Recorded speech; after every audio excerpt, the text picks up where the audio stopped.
बिस्मिल्लाहिर्रहमानिर्रहीम। अगर इंसान किसी को अपना रहबर, कायद और पेशवा मानता है तो ज़रूरी है कि अपने रहबर की पैरवी करे।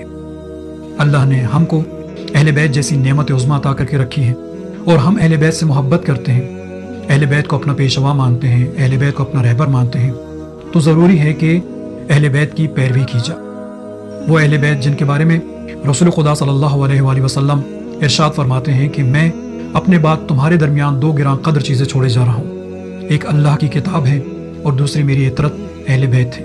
अगर इन दोनों से जुड़े रहोगे, इनकी पैरवी करोगे तो कभी गुमराह ना होगे। अब यहाँ पर सवाल उठता है कि इंसान किस तरह से अहले बैत की पैरवी करे। तो इस सवाल का जवाब खुद मौला मीर कायनात अली इब्न अबी तालिब अलैहिस्सलाम देते हैं। मौला फरमाते हैं उन्ज़ुरू अहले बैत नबिय्यकुम फल्ज़िमू सिमतहुम।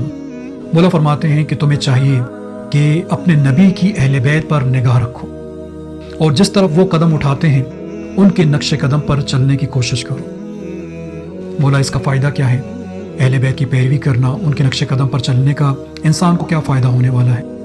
मौला फरमाते हैं कि वो तुमको हिदायत के रास्ते से बाहर नहीं जाने देंगे और कभी तुम्हें पस्ती और हलाकत में नहीं लेके जाएंगे। अहले बैत की पैरवी करना कितना ज़रूरी है, इसलिए कि वो अल्लाह की तरफ से हादियान बरहक हैं कि जिनको अल्लाह ने तमाम इंसानियत की हिदायत के लिए मुअय्यन किया है। वो ऐसे चराग़ हिदायत हैं कि जो हमेशा इंसान के लिए हिदायत के रस्तों को रोशन करते चले जाते हैं। और फिर मौला मीर कायनात फरमाते हैं कि अगर वो किसी मसले में खामोश रहें तो तुम्हें भी खामोश रहना चाहिए, और अगर वो क़याम करें तो तुम्हें भी क़याम करना चाहिए।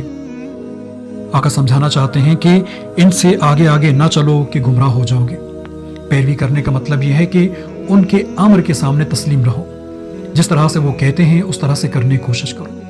उनसे आगे बढ़कर फैसला लेने की कोशिश ना करो, उनसे आगे बढ़कर कोई काम अंजाम देने की कोशिश ना करो।